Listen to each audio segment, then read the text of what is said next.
দেখুন, আমি আবার বলছি, আইনি যে প্রসিডিংস চলছে সুপ্রিম কোর্টে তার উপর কোনো মন্তব্য করব না, কারণ ওখানে আমাদের লয়াররা রয়েছেন, দলের শীর্ষ নেতৃত্ব দেখছেন। কিন্তু কিছু কিছু তথ্য এমন আসছে যে ইডির আইনজীবী বলছেন বাংলায় নাকি কোনো নির্বাচন নেই এখন। কি পাগল! অর্থাৎ তৃণমূল যে অভিযোগটা করেছে, মমতা বন্দ্যোপাধ্যায় যে কারণে প্রতিবাদী ভূমিকায় গেছেন দলনেত্রী হিসাবে,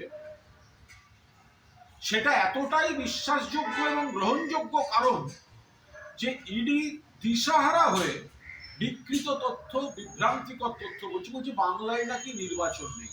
আর আমাদের প্রশ্ন, 2020 বা 2021 সালের মামলা এতই যদি জরুরি হয়, 5-6 বছর আপনারা ঘুমোলেন? ঘুম থেকে উঠে ভোটের মুখে জানুয়ারি মাসে যে সংস্থায় যাচ্ছেন, যারা আমাদের প্রচারের সহযোগী, যাদের কাছে আমাদের প্রচারের বিভিন্ন তথ্য ভান্ডার রয়েছে, মুখ্যমন্ত্রী সেটা তথ্য ভান্ডার প্রচারে ভোটের মুখে বিজেপির হাতে চলে যাচ্ছে, প্রোটেক্ট করতে গেছেন। আর ইডি নাকি আজকে সুপ্রিম কোর্টে বলছে বাংলায় কোনো নির্বাচন নেই।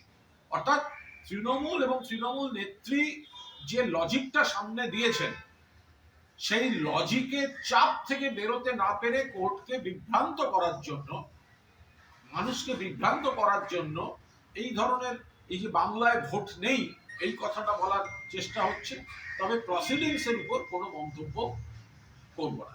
কিন্তু যেটা রাজনৈতিক বিশ্লেষণে আমরা বারবার তুলে ধরছি, যে সম্পূর্ণ অনৈতিকভাবে ইডি ইডি তারা বিজেপির নির্দেশে যে কাজটা করেছে, আর এখন রাজনৈতিক উদ্দেশ্য প্রণোদিতভাবে যে ন্যারেটিভটা তুলে ধরতে চাইছে, সে দুটো কিন্তু এক নয়।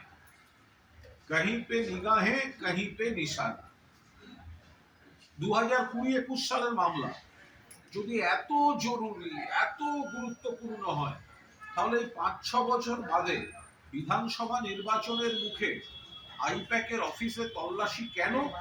যেখানে আইপ্যাক প্রথমত মামলার সময় আইপ্যাকের কর্তা ছিলেন প্রশান্ত কিশোর, তাকে কিছু করা হলো না, এলো এখন প্রতীক জৈনের কাছে, যেটা যে সংস্থা এই ইলেকশনে আমাদের প্রচারের উপদেষ্টা বা সহযোগী সংস্থা। তো তাদের কাছ থেকে আমাদের তথ্য ভান্ডার তুলে নিয়ে যেতে চেয়েছিল বিজেপি ঘুরপথের ইডিকে অপব্যবহার করে। সেই কারণে আমাদের দলনেত্রী মমতা বন্দ্যোপাধ্যায়, তৃণমূল কংগ্রেসের চেয়ারপারসন অল ইন্ডিয়া, তিনি তার দলের তথ্য ভান্ডার রক্ষা করতে তিনি প্রতিবাদ করেছেন।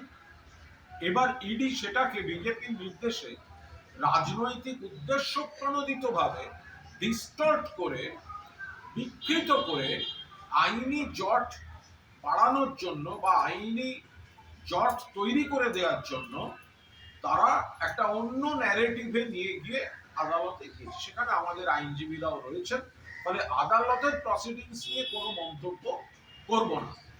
আজ যখন প্রধানমন্ত্রী এখানে আসেন, তো প্রধানমন্ত্রী যখন এখানে আসেন দলের মঞ্চে ভাষণ দেন, তো তখন তার নিরাপত্তা অফিসাররা সেখানে থাকেন কেন? কি জন্য থাকেন? আজকে বিজেপির এখানকার ছোটখাটো নেতারাও যে কেন্দ্রীয় বাহিনী পান, তো তারা যখন কোনো দলীয় কর্মসূচিতে যান, তা তার সঙ্গে কেন্দ্রীয় বাহিনী থাকে কেন? তো মাননীয় যখন নিজের দলের তথ্য ভান্ডার রক্ষা করতে গেছেন দলনেত্রী হিসাবে, কিন্তু তিনি ব্যক্তিগতভাবে যে প্লাস নিরাপত্তা কভারেজে রয়েছেন, উনি কোথাও মুভ করছেন, সেটা শুনে পুলিশ তো নিরাপত্তার স্বার্থেই যাবে, কিন্তু পুলিশের ওইখানে কোনো ভূমিকা ছিল না। কারণ তাদের যে অভিযোগগুলো বিজেপি বা ইডি করছে, সেখানে তো তাদের ভূমিকা ছিল। তারা একজন জেড প্লাস প্রোটেক্টি তিনি মুভ করেছেন, তিনি করেছেন দলনেত্রী হিসাবে, সুপ্রিমো হিসাবে, চেয়ারপারসন হিসাবে, কিন্তু তিনি তো রাজ্যের সর্বোচ্চ পদে রয়েছেন এবং দলের চেয়ারপারসন হিসেবে গেলেও তিনি তার নিরাপত্তার প্রশ্নটা রয়েছে। এবার ওখানে আননোন বহু লোক থাকতে পারে বা ছিল, তো সেখানে তার প্রোটেকশনের জন্য যদি খবর পেয়ে এখানের অফিসাররা গিয়ে থাকেন সেটা দোষের, আর প্রধানমন্ত্রী থেকে বিজেপির কাউন্সিলররা কেন্দ্রীয় বাহিনী নিয়ে টিভি স্টুডিও পর্যন্ত চলে যাচ্ছে, সেইগুলো হচ্ছে সমস্ত আইন মেনে। আজব কথাবার্তা।